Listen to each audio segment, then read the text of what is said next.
caribou it provided for us in many ways. Our clothing in those days was made of all caribou skin.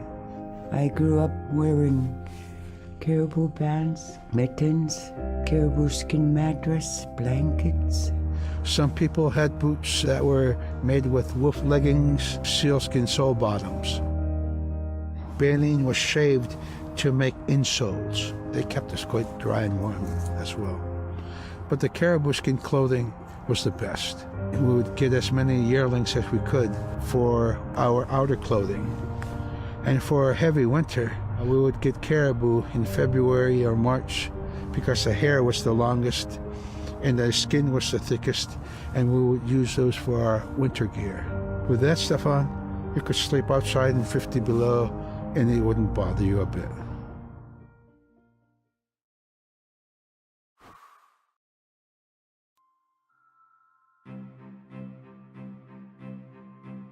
Sila is the weather. It also means the atmosphere. Here's the nuna, or the land. And it's anything from the land into the moon, the sun, the stars. That's Sila.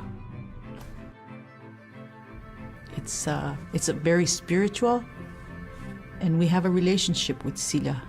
Sila has a soul in the same way we do as people, in the same way animals do. I think spirit helpers in and of themselves are really about how we're connected with things. And so it may be that there is a spirit helper that shows themselves as a bird to show you the way home, or it may be a spirit helper that actually decides to show themselves with the face and body of a man instead of their animal form. And so I think one of the things that's hard to understand is that it's not one way of seeing things, it's one way of knowing you're connected to everything. We've always had that spirituality of everything around us. It's the interaction you have with the air you breathe, the ocean that you gather resources from, the rivers from which you gather fish, the tundra from which you pick berries, the animals that give themselves. It's all of that.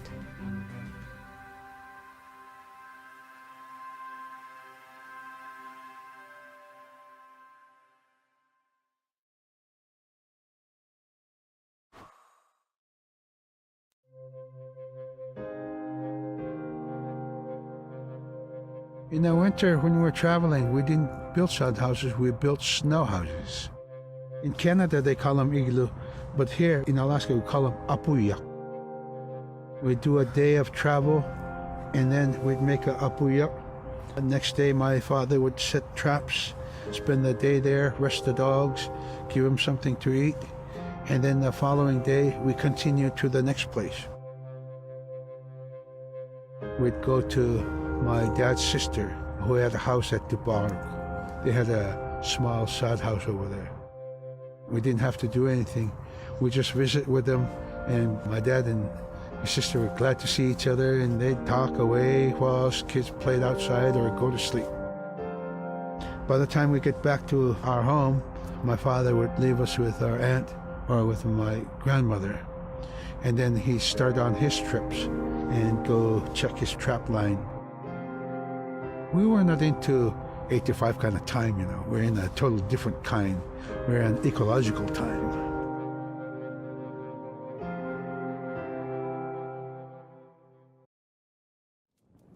Iveaksiaqaluallu tikitqa aqimaaqpini agalaan maluunaqsingamalaq inñoqulup tikingamaloq iveaksiaqaluallu piingaan ivaqaleqsimaloq sumittaimma nikatjakkumañainñiqsuq paqitqaangaunnagu ivaqtani nunaaqqiq ikiwaqtuaqaniqsuq iñungi tuquttaqtaaganiqsitu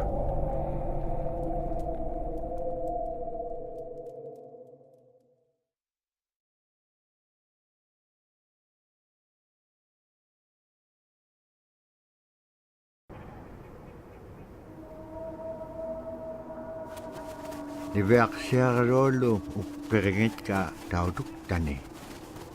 Tautukunaktuak sunapayak sa kuminganiksok.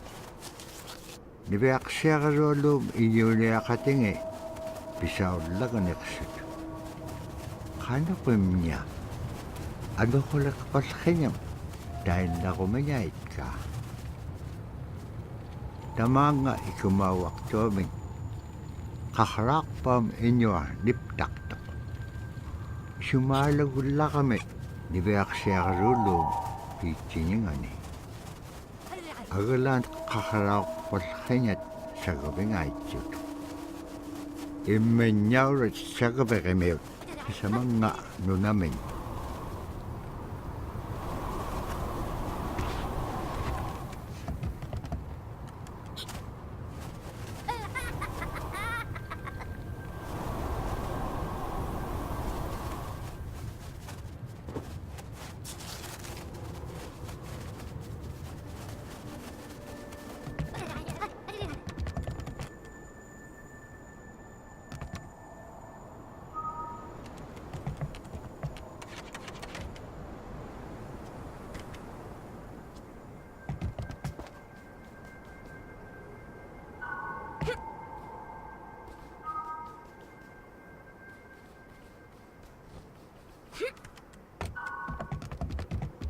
Kay Gwen tuting ukalagtok inyo gumarwak upik.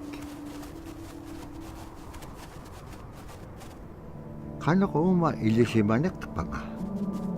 Isumulagtok ni Beaksya kalwalok. Kano kita pura kau nagayngagikpen. Kilaw di ka piyup ko. Ikayo ko niya kalwakikpen kimon dahil nanakik. Sa bakit ilanga?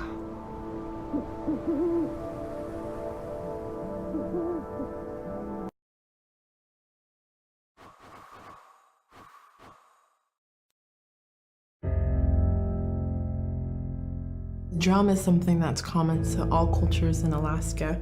All cultures have a drum that may have some stylistic differences or differences in the materials that it's made, but it's still in recognition of life and vitality, and the drum mirrors the heartbeat, and when you continue drumming soon it will be in line with your heartbeat, because that's what it's supposed to be, the heartbeat of the community, and it symbolizes vitality. And it's the most tremendous feeling to be in a room and to have one long row of all the drummers and to have that feeling of unity, everyone beating in harmony, the drum beat in unison. It's the most beautiful feeling. And to know that you're connected, you're on the land that you are connected to. And even if you grew up outside of the community, that which is in you comes from this area. And it's the greatest feeling.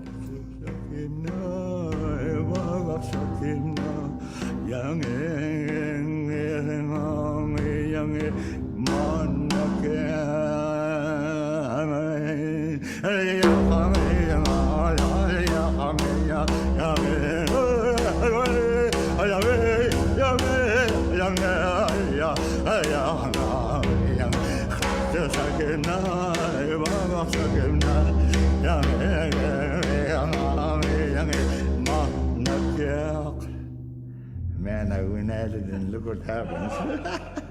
Oh.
Khilararak tuat Niverserolo Lupraktike. Asi anibliting suna itukto sa urumagan.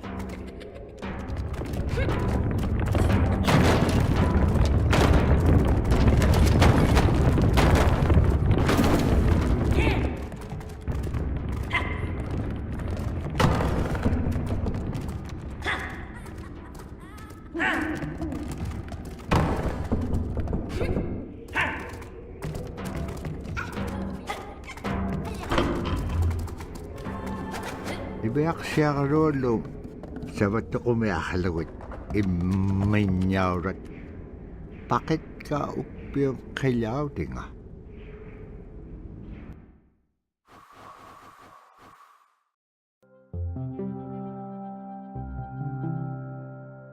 They're just like other people. They just happen to be very small and extremely strong. These are stories that are common throughout Alaska. It's normally that people are in a size from your elbow to the tips of your fingers, and they possess superhuman strength. So they may be tiny, but they can carry a whole caribou. And if you go up north and you talk to a number of the people in the community, they'll talk about having seen the little people.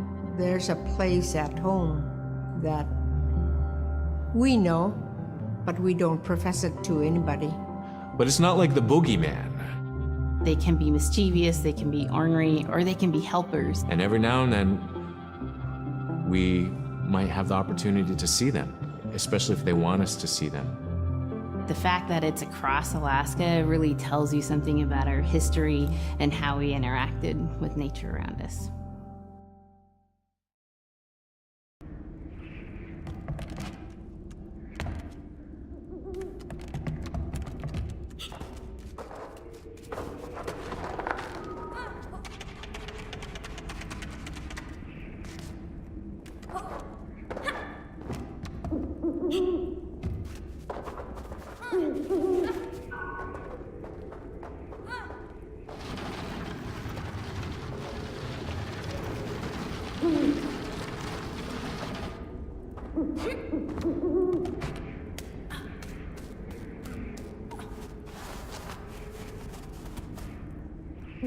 Niverserolo lukutingarok kilaw delegahone.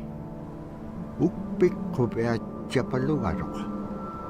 Asi tapura pivir tagaliw di pia lagaga niverserolo.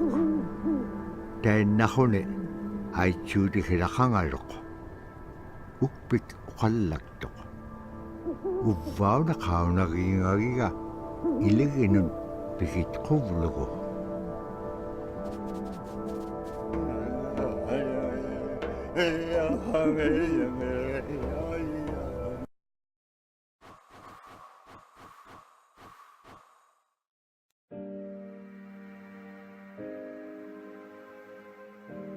The bola is what we call kilamitang. And the kilamitang is made out of braided sinew tied out to some heavy bone which you could twirl. In my case, we're catching ducks. When we're out whaling, sometimes the ducks start flying. And they're good for duck hunting. You know, if you're a whaling crew, you can't make too much noise. So you can't use a shotgun for getting some duck soup handy, you know. So bolo was a really handy weapon to use for catching ducks. You know, the ducks fly in, you throw it up and tangles up the bird, down they go.